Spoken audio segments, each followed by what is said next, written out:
Kurnool Telugu Desam party అభ్యర్థి TG భరత్ను గెలిపించాలని ప్రముఖ ముస్లిం మత ప్రసంగికుడు బ్రదర్ సిరాజ్ ఓటర్లను కోరారు. కర్నూలు నగరంలోని జమ్మి చెట్టు వద్ద ముస్లిం ఓటర్లతో సమావేశం నిర్వహించారు. అభివృద్ధి చేసే అభ్యర్థిని గెలిపించాలని, టీజీ భరత్ అభివృద్ధి చేస్తాడు కాబట్టే తనకు మద్దతుగా వచ్చానని బ్రదర్ సిరాజ్ తెలిపారు. సమావేశానికి తాను రావడంతో సోషల్ మీడియాలో తనపై తప్పుడు ప్రచారం చేస్తున్నారని, అయినా లెక్క చేయకుండా తెలుగుదేశం పార్టీ అభ్యర్థిని గెలిపించేందుకు మద్దతుగా తాను వచ్చానని చెప్పారు. హైదరాబాద్ను ఎంతో అభివృద్ధి చేసిన చంద్రబాబు నాయుడు నాయకత్వం కర్నూలులో కూడా ఉందని, అందరూ అభివృద్ధి చేసే అభ్యర్థులనే గెలిపించుకోవాలని టీజీ భరత్ కోరారు.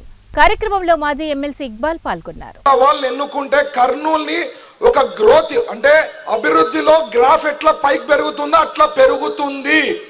మనకి చంద్రబాబు గారు లాంటి నాయకత్వం ఉందిడ. హైదరాబాద్ ఈరోజు గ్రో అయిందంటే ఒకే ఒక రీజన్ చంద్రబాబు గారి నుంచి, అది గుర్తించుకోండి. ఎందుకంటే ఆయన కానీ అక్కడ చీఫ్ మినిస్టర్ కాకపోయింటే ఈరోజు హైదరాబాద్ పరిస్థితే వేరే ఉండేది. ఆయన వేసిన విత్తనం ఈరోజు అంత డెవలప్ అయింది. అట్లాంటి లీడర్ కింద మనం అంతా ఉన్నాం. సో కర్నూలుని కూడా పెద్ద ఎత్తున అభివృద్ధి చేసేదానికి అవకాశం ఉంటుంది.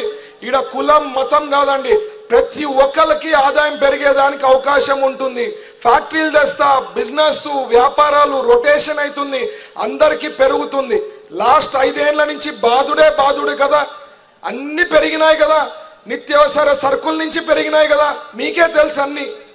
ఇంకా ఇప్పుడు కులాలు మతాలు పట్టుకుంటే మనకి చేతులు ఎట్టకాలన్నాయో ఈసారి మనము బానిసల్లక్క బతికే పరిస్థితి వస్తుంది రాష్ట్రానికి. మార్చుతుంది.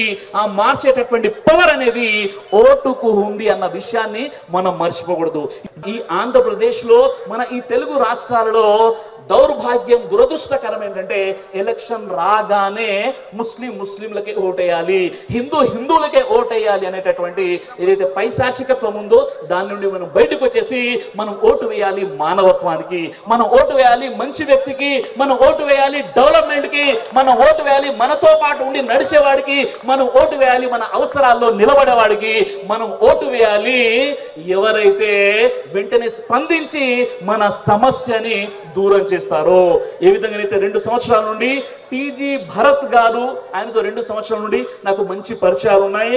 దాదాపుగా ఆయన ఇంట్లో ఒక 2 టైమ్స్ నేను భోజనం కూడా చేయడం జరిగింది. ఒక మంచి మనస్తత్వాన్ని, మంచి వ్యక్తిని నేను చూశాను. కాబట్టి ఈ రోజు ఈ కార్యక్రమానికి, ఈ ప్రోగ్రాంకి నేను వచ్చాను. ఎంతో మంది కాల్ చేశారు.